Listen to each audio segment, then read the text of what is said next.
সাদা কাঁদতে ফাঁসি করছি কাকে ঘটে করা হবে না। আমার বাবা আমাকে টর্চার করতেছে, বাবা আমাকে ছেড়ে দেন। আমি জুল তোমার কাছে কোনো ভুল করে থাকি আমাকে মাফ করে দিও। বললে আব্বু আমি তোমার কাছে জুল কোনো ভুল করে থাকি আমাকে মাফ করে দিস। তোমার আম্মার সাথে তোমার কথা হয়েছিল? না, আমি আমার দাদা দাদির সাথে থাকি। শেষবারের মতো বাবার কাছে ক্ষমা চাইল সোহেলের একমাত্র ছেলে। ছোট বুকটাতে এত বড় পাহাড় সমান কষ্ট নিয়ে সে বাবার সামনে দাঁড়িয়ে আছে। আব্বু, ভুল করে থাকলে আমাকে মাফ করে দিও। আদালতের রায়ে তাদের ভাগ্যে জুটেছে সর্বোচ্চ শাস্তি, কিন্তু এই পুরো ঘটনার আড়ালে পিষ্ট হয়ে আছে একটি নিষ্পাপ জীবন। সোহেল স্বপ্না দাম্পত্যের একমাত্র সন্তান। বাবা মায়ের চূড়ান্ত শাস্তির আদেশের পর এক চরম অনিশ্চয়তা আর অন্ধকার ভবিষ্যতের মুখোমুখি দাঁড়িয়ে আছে এই ছেলেটি। যে বয়সে খেলার মাঠে বন্ধুদের সাথে ছুটে বেড়ানোর কথা, সেই বয়সে সে আজ নিয়তির নির্মম পরিহাসের শিকার। মামলার রায় ঘোষণার পর নিজের বাবার সাথে শেষ মুহূর্তের কথোপকথন এই ছেলেটির আকতি উপস্থিত বিচারক, আইনজীবী থেকে শুরু করে সবার চোখেই অশ্রুসিক্ত করে তুলেছে। শেষবারের মতো বাবার মুখোমুখি হওয়ার সুযোগ পেয়েছিল তার নিষ্পাপ সন্তান। একরাশ শূন্যতা, বুক ফাটা হাহাকার আর অজানা আতঙ্ক চোখে নিয়ে স্থবির হয়ে দাঁড়িয়ে আছে এই ছেলেটি। বাবার সাথে শেষ কি কথা হয়েছিল এমন প্রশ্নের জবাবে অত্যন্ত আবেগঘন ভাঙ্গা কণ্ঠে সে বলে, আব্বু, আমি তোমার কাছে যদি কোনো ভুল করে থাকি তাহলে আমাকে মাফ করে দিও। নিজের কোনো অপরাধ না থাকা সত্ত্বেও পরিস্থিতির শিকার হয়ে বাবার কাছে এমনভাবে ক্ষমা চাওয়ার দৃশ্যটি সমাজ ও পারিবারিক সম্পর্কের এক চরম করুণ ও মর্মস্পর্শী চিত্র ফুটে তুলেছে। সে যেন বুঝে উঠতে পারছে না তার বাবা মা কেন এমন শাস্তির মুখোমুখি হলো। তবে এই ঘটনার আরো বেদনাদায়ক দিক হলো, বাবার সাথে শেষ মুহূর্তে কথা বলতে পারলেও নিজের মায়ের সাথে শেষ কথাটুকু বলার কিংবা তাকে একবার দেখার সুযোগটুকু পায়নি এই অনাথ ছেলেটি। মা স্বপ্না বেগমও একই অপরাধের দায়ে অভিযুক্ত এবং সর্বোচ্চ সাজার মুখোমুখি। নিজের চেনা পরিচিত জগৎ থেকে হঠাৎ করে মা বাবা দুজনকেই চিরতরে হারিয়ে যাওয়ার এই ধাক্কা ও মানসিক ক্ষত সে কিভাবে সামলে উঠবে তা ভেবে শিউরে উঠেছে এলাকাবাসী ও প্রতিবেশীরা। ওই কাছে যে মা আমার জন্য দোয়া করিস, আমার জন্য দোয়া করিস মা, আমাকে কাল হইলো ইয়ে নিয়ে যাবে, আদালতে নিয়ে যাবে এই কাছে। আর আমার সাথে কোনো কথা হয়নি। তো আজকে কিছু শুনেছেন, কোন রায়টা হয়েছে এরকম শুনেছেন? আজকে কোন রায় হয়েছে শুনেছেন? মাইসে তো করছে, আমি তো কিছু জানি না, কিছু বুঝি না, বা মানুষে যা করছে মুখের পরে বটি, মানুষের মুখের পর যেটা করছে সেটাই কি করছেন? মানুষে করছে ধর ফাঁসি রায় হয়ে গেছে। এখন আপনার চাওয়া কি রাষ্ট্রের কাছে? আমার সাল দান ভিক্ষালে ঘুরে আসুক, কি বলা হয় বলেন? ফিরে দেওয়ার ব্যবস্থা করুক গলায়। আমি গরিব মানুষ, আমি তো পারবো না। রাষ্ট্রের কাছে কি চান তাহলে এখন আপনি? আমি আপিলই চাই, আমি আপিল চাই। আমার সাল বাড়িতে আসুক, আইসে আমার সাল নিয়ে যাই, সাল নিয়ে করে কিনে খাই। আমার বেটা যদি আল্লাহ হায়াত দারাজ করে, আপিল করে যদি ঘুরে আসে, আসুক। আমার তুই আমি তুই করছি আমার সাল আসবি না, না আসুক, আমার সাল আসুক। আমি মা, আমার কলজে ফাইটে যাচ্ছে, আমি বুঝতে পারছি বাবা। তার জন্য কি পান ভিক্ষা চাচ্ছেন সরকারের কাছে? জান ভিক্ষাই চাই আমি। কার কাছে চাচ্ছেন? সরকারের কাছে, সরকারের কাছে কি চান? জান ভিক্ষা চাই, আমি জান ভিক্ষা চাই আমার সালের। আমার তো টাকা পয়সা নাই যে আমি যা আপিল করতে পারবো, কিন্তু এটা বলে কি কোনো ফায়দা হচ্ছে কি? এটা হচ্ছে রাষ্ট্রের একটা কোষাগার, যারা গরিব মানুষ তাদের রাষ্ট্রের কাছে একটা সুযোগ আছে মামলা চালানো, লিগ্যাল এইড যাকে বলা হয়, আপনি ওখানেই এটা সুযোগ পাবেন। এখন আপনি চাচ্ছেন কি রাষ্ট্রের কাছে সেটা বলেন, আপনার ছেলের জন্য কি চান? আমি আমার ছেলের জন্য আমি রাষ্ট্রের কাছে অনুরোধ করে বলেছি আমার ছেলের জন্য জানবি। ও তখন যেরকম খারাপ লাগছে এখন ওরকমই, যখন ওনার যতই খারাপ হোক, এটা রায় যখন ঘোষণা হয়ে গেছে সরকার পক্ষ থেকে, এখনো হয়তো সেটাই খারাপ লাগতেছে। হয়তো যেটাই হোক, এখন আমরা তো আর আইন তৈরি করতে পারবো না, এটা সরকার যেটা ভালো মনে করছে সেটাই। এখন মনে করেন যদি সরকার ইচ্ছে করে মনে করে যে হয়তো মুক্ত করতে পারে, এটা তারই ব্যাপার, আমরা তো আর বলতেও পারবো না, করতেও পারবো না। সম্প্রতি মিরপুরে ঘটে যাওয়া রমেশা হত্যার, ধর্ষণের পর হত্যার যে অভিযোগটি হয়েছিল, সেটা নাটোরের সিংড়ায় সোহেল রানা নামক একটি হচ্ছে যে মানুষ দ্বারা ঘটেছিল, যা সত্য প্রমাণিত হয় আদালত তাকে তার পরিবার সহ দুজনকেই, স্বামী স্ত্রী দুজনকেই ফাঁসির রায় দিয়েছে। আমরা চাই এই দ্রুত রায়টি যেন কার্যকর হয় এবং পাশাপাশি আমরা সচেতন নাগরিক হিসেবে চাই সারা দেশেই প্রতিনিয়তই এই ধরনের ধর্ষণের ঘটনা ঘটছে, ছোট থেকে বড়। আমরা চাই 5 কার্য দিবসের মধ্যে যে ঘটনাটি বিরল, বাংলাদেশের বুকে বিরল হয়ে থাকবে, ঠিক তেমনিভাবে সারা বাংলাদেশেই এই ধর্ষণ রোধে আমরা খুব দ্রুত অন্যান্য যেগুলো মামলা আছে সেগুলো রায় বাস্তবায়ন দেখতে চাই। পাশাপাশি একটি আবেদন জানাতে চাই সরকারের কাছে যে যারা এই ধরনের ঘটনার সাথে জড়িত তাদের অনেকের সন্তান আছে, তারা তো আর অপরাধী নয়, তাদের বাবা মায়ের অপরাধের দায় তো তাদের উপর আসবে না, কিন্তু তারা যখন এই দায় তাদের উপর দেওয়া হবে, সমাজ তাদেরকে কটাক্ষ করবে, অনাদরে যারা বড় হবে তাদের দায়টা কে নেবে? আসলে সমাজ তো আসলে দায় নেয় না। তবে আমি বলবো রাষ্ট্র যেন এই ধরনের যারা সন্তান আছে, বাচ্চা আছে, তার বাবার সাথে নাকি আমি শুনলাম যে গতকাল জন্মের পর তাকে ফেলে রেখে তারা ঢাকায় গিয়েছিল, তারপরে নাকি গতকাল তার সঙ্গে কথা হয়েছিল। তো একজন বাবাহারা মাহারা এই সন্তানের দিকে রাষ্ট্রের দায়িত্ব নিতে হবে, যেন আগামী দিনে আবার তার সন্তানের জন্য আরেকটি করে সোহেল রানা তৈরি না হয়। তাই আমি প্রত্যাশা করি রাষ্ট্র সুবিচার যেমন করবে, ঠিক তেমনি তাদের যারা সন্তান আছে তাদের যেন অবহেলায় বঞ্চিত না থাকে, তারা যেন আরেকটি করে সোহেল রানার জন্ম না দেয়। এটাই আমার আহ্বান সবার কাছে। ফাঁসির রায়টাতে আমি অত্যন্ত খুশি, কারণ এরকম অপরাধ যদি আরো সামনে প্রকাশ্যে ফাঁসির রায় দেয় এটা আরো খুশি হতাম। কারণ এরকম অনেক অপরাধে জেলে আছে কিন্তু ফাঁসির রায় কখনো হচ্ছে না, মানুষ জানতে পারছে না। যখন অপরাধ করে তখন মানুষ জানতে পারে যে এই ঘটনা, কিছুক্ষণ পর সব জানা যায় না। তো এই সোহেলকে ফাঁসি দেওয়ার ওপেন ফাঁসি দেওয়া আমি চাই।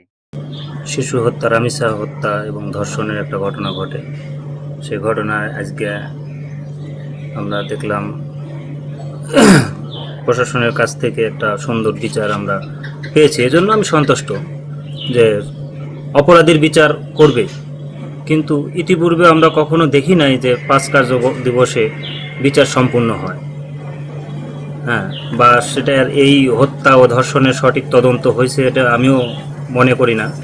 এবং এরকম ঘটনা ঘটতেছে সারা বাংলাদেশে, প্রতিদিন এরকম রামিসা হত্যা এবং ধর্ষণের ঘটনা ঘটতেছে।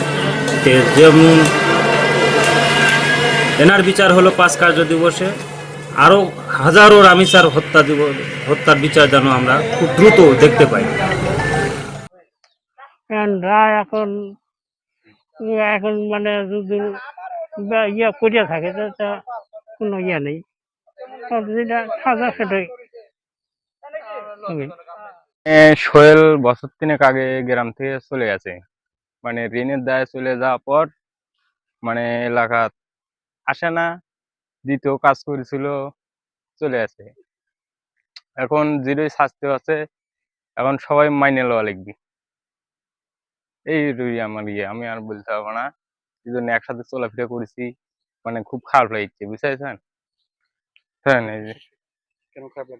খারাপ লাগছে। ধরেন একসাথে চলাফেরা করেছি, এখন হুট করে একটা কাজ হয়ে গেছে, এখন তো ধরেন নিজের সন্তান হইলেও তো একটা হইল নি যে এই কাজ করেছে, এটুকুই। আমি আর কি বলবো, কিছু বলার নেই। হ্যাঁ, খারাপ তো লাগবেই। একসাথে চলাফেরা করেছি, শুরু থেকে দেখা হচ্ছে, কথাবার্তা হচ্ছে, এমন ছিল না। এখন ঢাকার যায় এই যে কাজটা করেছে, মানে কেউ মানে গ্রামের বিশ্বাস করছে না, গ্রামের লোক কেউ বিশ্বাস করছে না। এখন ধরেন সরকারের কাছে আবেদন যাতে হয়, যাবজ্জীবন কারাদণ্ড হয়, এই জন্যই মানে করি। এখন যদি সরকার পক্ষে যদি আপিল যদি করে করবি, এছাড়া তো কিছু করার নেই। এরা হলো গরিব মানুষ, সাধারণ মানুষ। এখন ছাওয়াল একটা দুর্ঘটনা ঘটাছে, এখন যে করা তা তো বলতে পারবি না। আমরা তো আমার কাছে তো মোবাইল টোবাইল নাই, কে বেন এসে বললো যে এই হবে। আপনার ছেলের রায় হয়ে গেছে, কথা বললাম। সরকার যেটা করেছে ওটাই, যে রায় আছে ওটাই ভালো। উনি যে অপরাধ করেছে সেই অপরাধের শাস্তি মৃত্যুদণ্ড, তাতে আমি খুশি। আমার পক্ষ থেকে কোনো অর্জনের কোনো সুপারিশ নাই, কি আপিল নাই, কিছু নেই, আমি তাতে খুশি।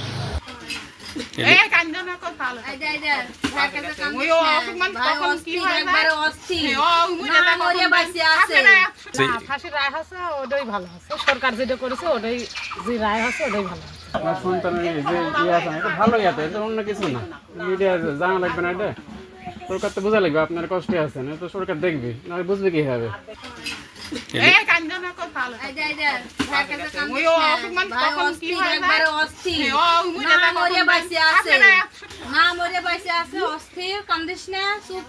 কিন্তু এরা শুনেন, এরা কথা বলার মতো শক্তি আর ভিতর থেকে আসিচ্ছে না, এরা কত কথা বলবি,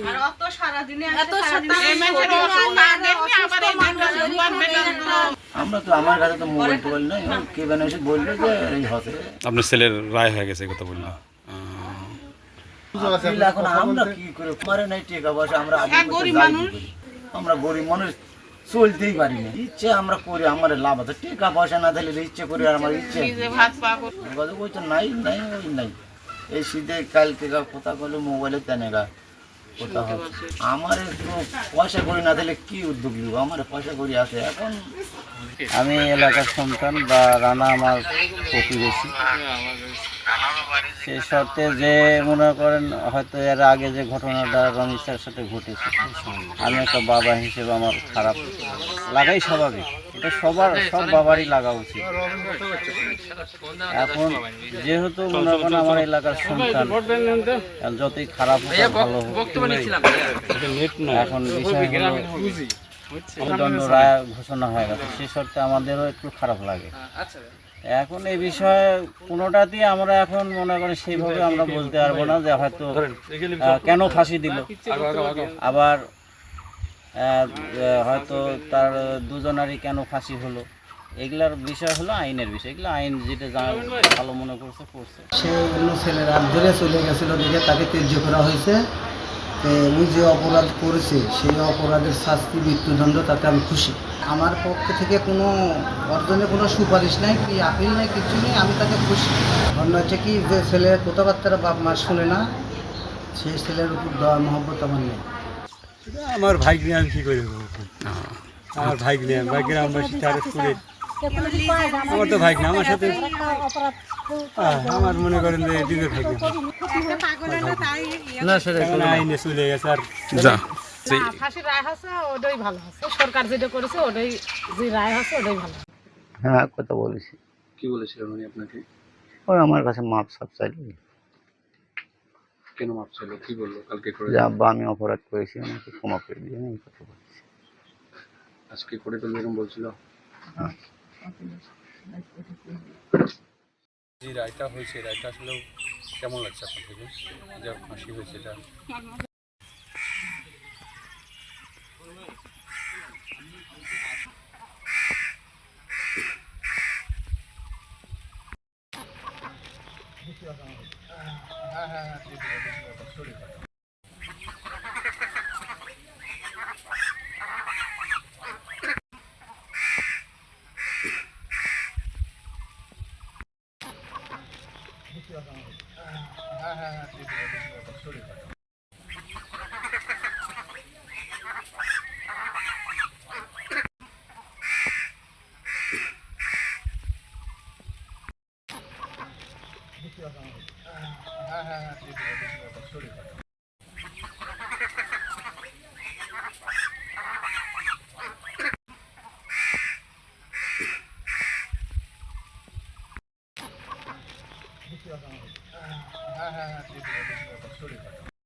এই